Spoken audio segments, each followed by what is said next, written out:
Sallallahu ala Muhammad. Memangnya Indonesia itu milik siapa? Kenapa kamu menggantungkannya sama 1-2 orang, 3-4 orang? Gampang aja cari alternatif. Ilmu tasawuf itu basisnya itu karena pemalas. Karena sekarang itu sufi itu jadi identitas kesalehan. Jadi yang rumah kome sufi koyo-koyo sak dhuwure ahli napa? Fikih. Itu bahaya. Kena randi duwe sak penat-penate urip terus merasa enggak punya kenikmatan. Datang saja ke kuburan, dari dunia nggon batang, pokoke dunia ku jifah batang. Sing berebut batang ya siap-siap rebutan mbek asu. Lalu Anda masuk surga karena apa? Lalu Anda masuk neraka karena apa? Lalu Anda dapat ridho Allah karena apa? Al-Fatihah. Bismillahirrahmanirrahim. Alhamdulillah. Ar-Rahmanirrahim. Shalatul muslimin ala ladzina ghairil maghdubi alaihim waladdallin. Saya punya kitab namanya Khilyatul Auliya atau Baqatul Asfiya. Saya sampai sekarang belajar kitab itu terus. Ini sekitar 14 jilid. Ini kitab indukan Ihya. Saya berkali-kali ngomong di mana-mana. Imam Ghazali dalam hal Manaqibul Akhyar, sejarah orang-orang pilihan itu nginduk kitab nama Khilyatul Auliya itu 14 jilid. Dalam ilmu tasawuf beliau nginduk kitab jenis Qutil Qulub. Ini karangannya Abu Thalib Al-Makki.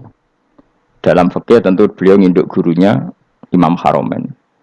Dan memang kitab itu harus nginduk, kalau tidak namanya mukhtarik, bikin-bikin. Memang syaratnya ulama harus muttabi, dia hanya pengikut, tidak boleh kreasi. Kalau kreasi namanya bid'ah, bid'ah. Kalau terang, di situ ada cerita ada seorang sufi bodoh, ngeritik dunia entek ngamak. Dunia wis ora ono benere, dunia ku nggon batang, pokoke dunia ku jifah batang. Sing berebut batang ya siap-siap rebutan mbek asu, pokoke ngomong wis tok ndi-ndi. Sayyidina Umar itu agak tersinggung dengan makalahnya orang sufi yang bodoh ini. Ya, rata-rata orang sufi memang bodoh, kecuali gelem ngaji fikih. Setelah ngomong ngalor ngidul dunia ku swelek terus dekne biasa lah orang sufi itu semilah dhewean terus orang lakoni popos, ngerti-ngerti lesu, kok mangan wae lesu. Orang sufi kan gitu. Singkat cerita terus Umar agak marah tapi beliau masih bisa mengendalikan diri terus kata beliau, Sal Sayyidah, Sal Hadas Sayyid. Kamu tanya Hadas Sayyid, maksudnya Sayyid dalam bahasa dulu itu ya orang terhormat. Dalam bahasa zaman era itu maknanya Sayyid itu masih apa? Sadat maksudnya bukan Habib, bukan. Kalau dalam bahasa Arab dulu itu memang kalau Habib itu ya Nabi, kalau Sayyid Sadatus Sufia itu belum pasti maknanya apa? Habib ya, tokoh-tokoh yang diikuti dalam apa? Makalahnya, dalam apa? Makalahnya. Terus kata Ubay bin Ka'ab, dan ini menurut saya benar sekali, dan kamu harus mengikuti Ubay bin Ka'ab. Dia adalah termasuk 6 sahabat yang dipuji Nabi min ahlil Quran, apa? Yang dipuji Nabi min ahlil apa? Quran. Kata Ubay bin Ka'ab, lalu Anda masuk surga karena apa?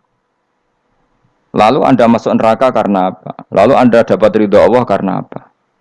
Kamu itu bisa masuk surga lihadidar karena kenangan di rumah ini, maksudnya karena dunia ini, karena sujud kamu, karena kebaikan kamu. Itu di mana? Allah mereferensi amal kamu ya di dunia ini. Kamu masuk surga karena sujud kamu di dunia ini. Nanti masuk neraka karena keangkuhan kamu di dunia ini. Fahadi dunya mi'yar. Dunia ini adalah takaran. Semua referensi Tuhan tentang akhirat itu merujuk kelakuan kita apa? Di dunia. Sehingga kalau kamu masuk surga selamanya lama, itu ya karena kebaikan kamu di dunia. Maka jangan kritik dunia ini. Karena dunia itu mahalu sujudika, mahalu ruku'ika, mahalu khufwa. Dia marah-marah.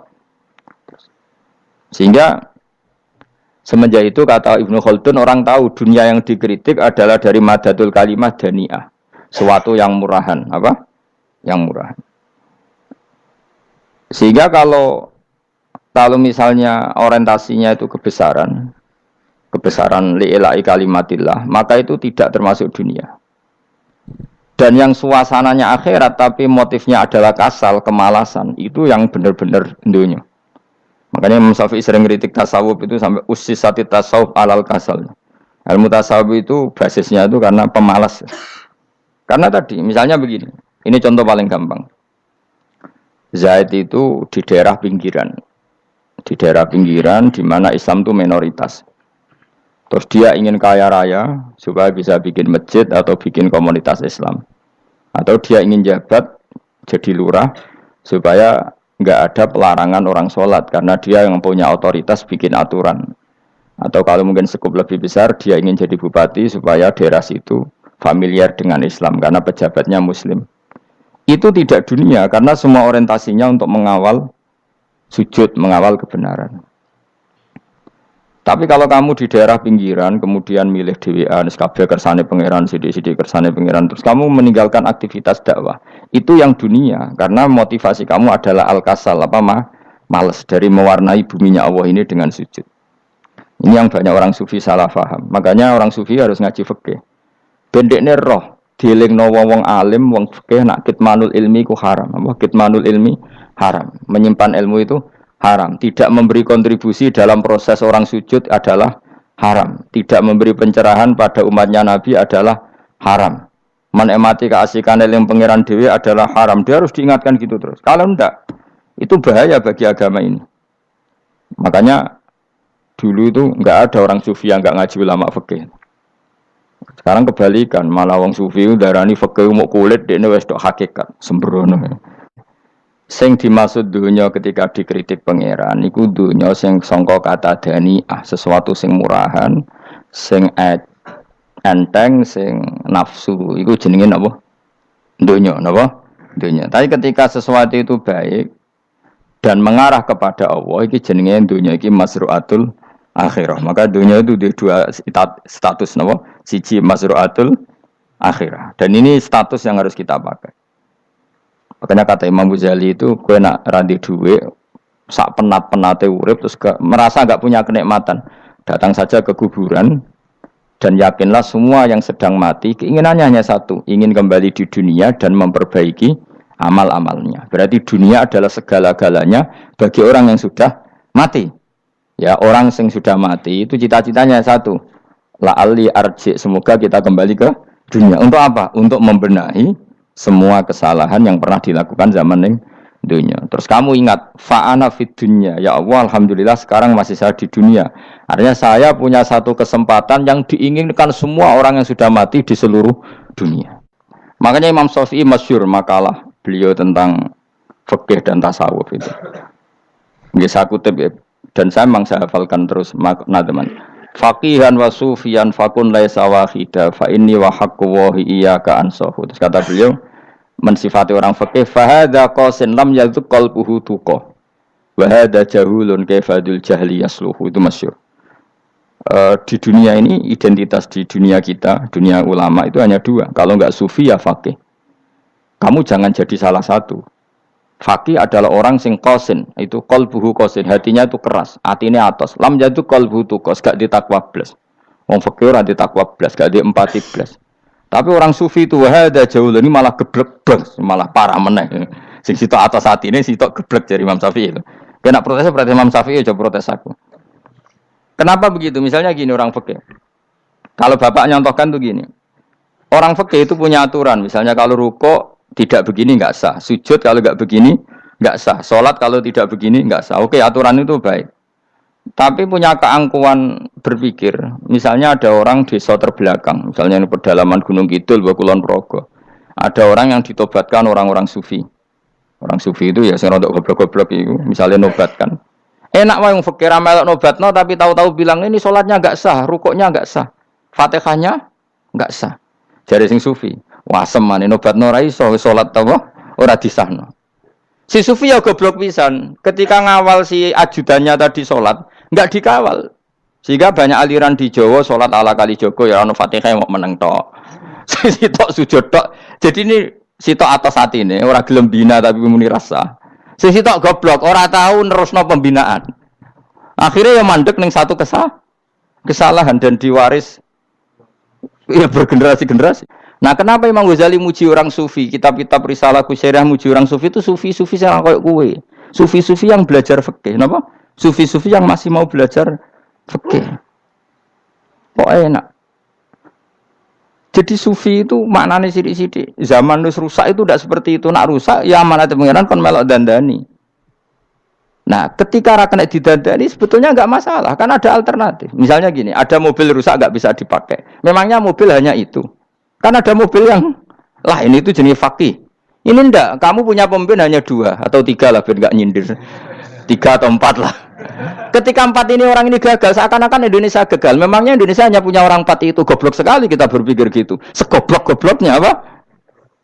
Memangnya Indonesia itu milik siapa? Kenapa kamu menggantungkan sama 1-2 orang, 3-4 orang?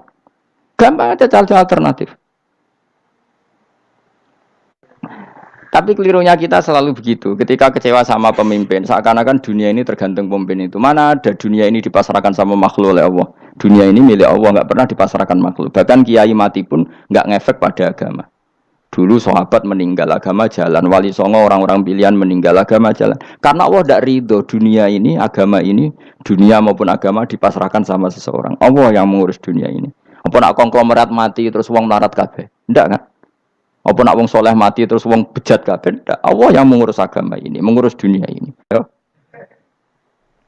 Kalau terang, ini penting. Kenapa saya sering kritik orang sufi? Karena sufi sekarang itu beda dengan sufi dulu. Di Jawa Timur itu keluarnya para kiai ya gitu. Kalau ada orang ikut torekoh tertentu, terus gak gelem ngaji takrib, akhirnya linge pangeran suwengi tapi sesucine keliru. Masalah didik anak bojo keliru. Karena ya mau sementing la ilaha illallah terus maca la ilaha illallah terus itu gimana?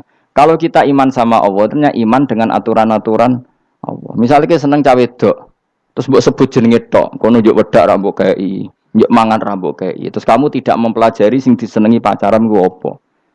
Senang Allah itu maknanya senang ketentuannya Allah. Allah yang murka itu apa? Kalau kita zina, kalau kita maling, ketika korupsi. Allah yang suka apa? Kalau kita sujud.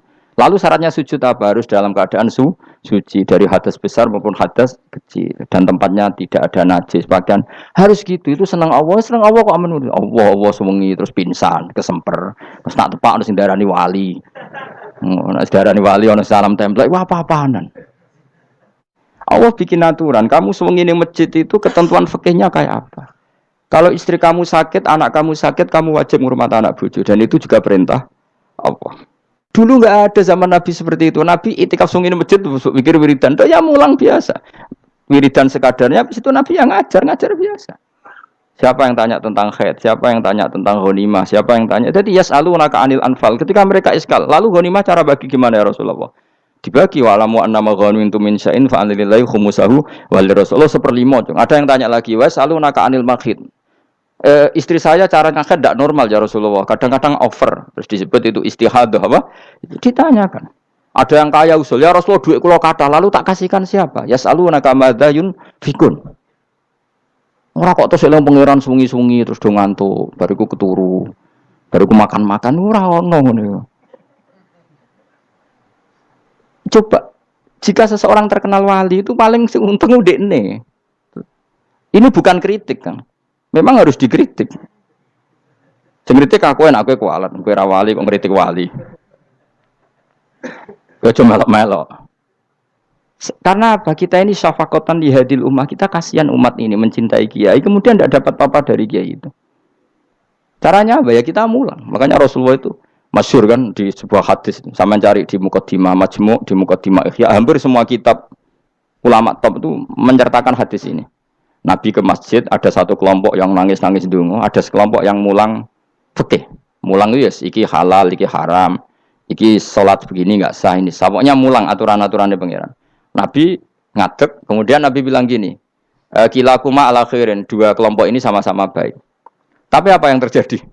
Amma haula fa'iduna wa, mereka adalah kelompok-kelompok yang minta sama Allah, insya'a ajaba wa insya'a la. Kalau Allah mengendaki ya disembadani, kalau enggak ya enggak. Tapi ini kelompok yang membicarakan hukum-hukumnya pangeran, pasti Allah ridho. Wa innama bu'istu mu'alliman, memang sing jenenge Nabi itu untuk mengumumkan halal haram, maka Nabi terus ikut yang kelompok belajar tadi. Dan ketika Allah nyifati Rasul itu apa coba? Rabbana wab'ats fihim rasulam minhum yaslu alaihim ayati wa yuzakkihim wa yu'allimuhumul kitab wal hikmah. Rasul itu sifatnya yang diulang-ulang pangeran itu yaslu alaihim ayatika, membaca ayat-ayatmu, artinya apa coba? Mulang kan? Wa yuzakkihim, membersihkan akhlak-akhlak mereka, artinya apa? Mulang kan? Wa yu'allimuhumul kitab wal hikmah, artinya apa? Mulang. Ampun ya. Alhamdulillah mil al-mizan muntaha ilm wa mablagha ridha wa zinatul arsy. Alhamdulillah mil al-mizan muntaha ilm wa mablagha ridha wa zinatul arsy. Alhamdulillah mil al-mizan muntaha ilm wa mablagha ridha wa zinatul arsy. Alhamdulillah mil al-mizan muntaha ilm wa mablagha ridha wa zinatul arsy. Alhamdulillah mil al-mizan muntaha ilm wa mablagha ridha wa zinatul arsy. Alhamdulillah mil al-mizan muntaha ilm wa mablagha ridha wa zinatul arsy. Alhamdulillahi mil al-mizan muntaha ilm wa mablagha ridha wa zinata. Sallallahu